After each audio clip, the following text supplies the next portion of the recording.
السلام علیکم، میرا نام ذیشان عثمانی ہے۔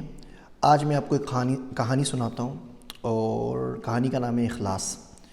جنید بغدادی رحمۃ اللہ علیہ سے کسی نے پوچھا کہ حضرت آپ نے اخلاص کہاں سے سیکھا، اتنا اخلاص کہاں سے آپ کے پاس آیا؟ تو کہنے لگے کہ میں نے حجام سے سیکھا ہے۔ اچھا، اب لوگ جو تھے وہ اس جواب پہ توقع نہیں کر رہے تھے کہ کہاں جنید بغدادی رحمۃ اللہ علیہ جیسا فقیہ شخص اور کہاں وہ ایک حجام کی بات کر رہے ہیں۔ تو ان سے پوچھا کیا ہوا؟ تو انہوں نے بولا کہ میں طالب علم تھا، ماں نے پڑھنے کے لیے بھیج دیا بغداد، اور پیسے ہوتے ہی نہیں تھے ہمارے پاس، تو بال میرے جو تھے بڑھ گئے۔ اب بال کٹوانے کے پیسے نہیں، ایک دن استاد نے ڈانٹ دیا کہ بھائی تمہارا کیا حلیہ بنا ہوا ہے، بال کٹوا کے آنا کل کلاس میں۔ اب میں پریشان کہ جاؤں کہاں پر؟ خیر میں مارکیٹ میں گیا تو ایک حجام نظر آیا دکان میں، وہ بال کاٹ رہا تھا۔ اب میرے پاس پیسے نہیں، تو مجھے شرم آئی کہ میں کیا کروں، اس سے کس طرح کہوں؟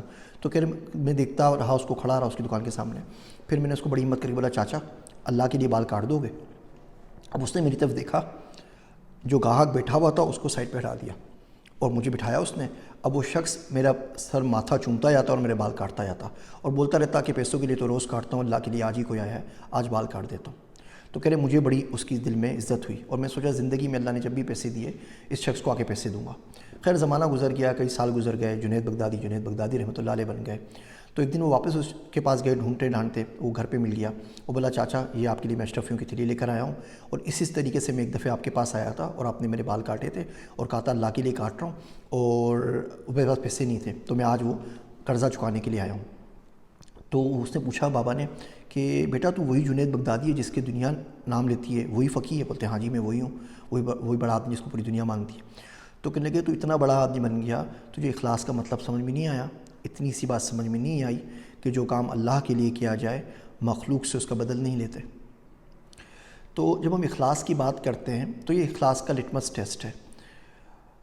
آپ کسی کے لیے کوئی کام کریں، کسی کے لیے اچھائی کریں، کسی کے لیے نیکی کریں، اس سے واپسی کی توقع نہ رکھیں۔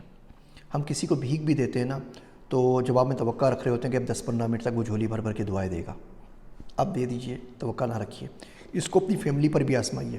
اب بچوں کی اچھی تربیت کر رہے ہیں، بچوں کو کھلا رہے ہیں، پلا رہے ہیں، تعلیم دے رہے ہیں، ان کی صحبت کا خیال رکھ رہے ہیں، ان کو اچھی باتیں سکھا رہے ہیں، اس لیے کہ آپ معاشرے کو ایک اچھا مسلمان دے کر جائیں گے، معاشرے کو ایک اچھا انسان دے کر جائیں گے۔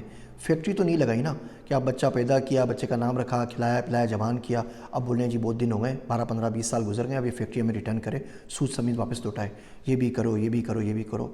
جو بھی کام کریں اپنی بیوی پہ خرچ کریں، اللہ کے لیے کریں، بچوں پہ خرچ کریں، اللہ کے لیے کریں۔